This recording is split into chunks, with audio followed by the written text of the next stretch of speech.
उत्तर प्रदेश के जिला बरेली में सियासी मंच के राष्ट्रीय अध्यक्ष बोले, राजनीतिक पार्टियां मुसलमानों का कर रही है शोषण। मुस्लिम समुदाय को केवल वोट बैंक के रूप में इस्तेमाल किया है। सियासी मंच ने की प्रेस वार्ता। बताते चले, मुसलमान की घटती हुई राजनीतिक में भागीदारी को देखते हुए बरेली में आज सियासी मंच का गठन किया गया। भारतीय मुसलमानों की स्थिति और नई राजनीतिक मंच की आवश्यकता। आज़ादी के बाद से भारतीय मुसलमानों का सामाजिक, आर्थिक, शैक्षिक और राजनीतिक ग्राफ लगातार नीचे गिरता आ रहा है। देश की सबसे बड़ी अल्पसंख्यक आबादी होने के बावजूद मुसलमानों का प्रतिनिधित्व और विकास विभिन्न क्षेत्रों में अपेक्षाकृत कम रहा।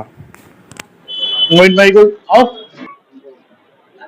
वसीम भाई, आज सियासी मंच का गठन किया गया है। इस मंच का उद्देश्य क्या है और किस उद्देश्य को लेकर आज आप आगे बढ़ने की सोच रहे हैं? देखिए, अभी तक मैंने पहले भी कहा है और अब भी कह रहा हूं कि मुसलमानों का शोषण हो रहा है वोट के जरिए, कि सभी राजनीतिक दल मुस्लिम्स को अपना वोट बैंक समझते हैं और वोट लेने के बाद भूल जाते हैं। तो इसलिए जरूरत पड़ी कि कोई ऐसा संगठन होना चाहिए जो मुसलमानों का अगर वोट ले रहा है तो उनके हक की बात कर सके। इसलिए सियासी मंच का गठन करने की जरूरत पड़ी। तहसील लेवल पर, ब्लॉक लेवल पर और जिला स्तर पर क्या इसकी देखिए, जो उपस्थिति रहेगी, हम तहसील, ब्लॉक या हर गांव तक हम पहुंच रहे हैं और अभी भी हमारे कैंप लगना शुरू हो रहे हैं। सबसे पहले हम तालीम पे जोर दे रहे हैं कि लोग जो है वो तालीम की तरफ आए। जब उनको अच्छा बुरा समझ आने लगे तो तालीम के जरिए हम उसमें लोगों तक अपनी पहुंच बना रहे हैं। मुसलमानों को कहा जाता है पंचर जोड़ने वाले की औलाद है, इस बारे में आप क्या कहते हैं? देखिए, ये कहने को तो आप किसी को कुछ भी कह सकते हैं। अगर आप कह रहे हैं कि पंचर जोड़ने वालों की औलाद है या पंचर जोड़ने वाले हैं, तो ये आपके ऊपर ही एक थूका हुआ है, आपका अपना, कि आपने आजादी के बाद मुसलमानों के लिए क्या किया कि आज आपको उनको ये सब कहने की जरूरत पड़ गई।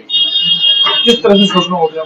देखिए, मुसलमानों का शोषण मैंने बताया कि वोट के हिसाब से हो रहा है, कि वोट का पोलराइज कर लेते हैं, वोट ले लेते हैं, उनको ना तो क्या कहते हैं सीट देते हैं, और उसके साथ साथ जो है ऊंचे पदों पर मुस्लिम्स कहीं नहीं दिखते। आजादी के बाद से मुसलमानों का ग्राफ हर क्षेत्र में गिरा है, चाहे वो राजनीतिक क्षेत्र हो, चाहे शिक्षा का क्षेत्र हो, चाहे रोजगार का क्षेत्र हो, या कोई भी क्षेत्र हो, उसमें उनका ग्राफ डे बाई डे गिरता चला जा रहा है। ऐसा कह सकते हैं कि 2027 में आपने बिल्कुल बचा दिया। बिल्कुल बिल्कुल, 2027 का ये बिल्कुल बच चुका है और अब लोगों को समझ लेना चाहिए कि आने वाला वक्त जो है मुसलमान अपने लिए सोचने के लिए तैयार है। अच्छा, जो मुसलमान और अदर पार्टी से जुड़े हुए थे, तो इससे लगता है कि आप उनको कमजोर करने की कड़ी में हो जाओगे? नहीं, मैं किसी को कमजोर कड़ी करने की कोशिश नहीं करूंगा। बचपन से मैंने एक बात सीखी है कि किसी लाइन को छोटा करने के लिए आपको उसको मिटाने की जरूरत नहीं है, उसके पैरेलल एक बड़ी लाइन खड़ी कर दीजिए, एक बड़ी लाइन खींच दीजिए, वो ऑटोमेटिकली छोटी हो जाएगी।